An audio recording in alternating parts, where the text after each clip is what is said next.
Beberapa saksi, coba.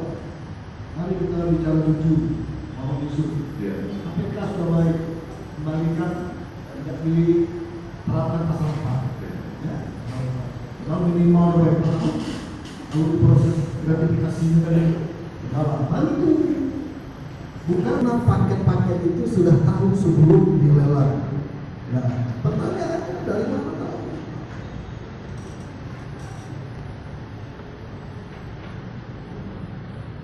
Ada yang hadiah, ada yang ucapan terima kasih. Walaupun kalau diri diuraikan dengan penelitian gratifikasi sangat mudah. Yola Gawo, coba jawab dulu.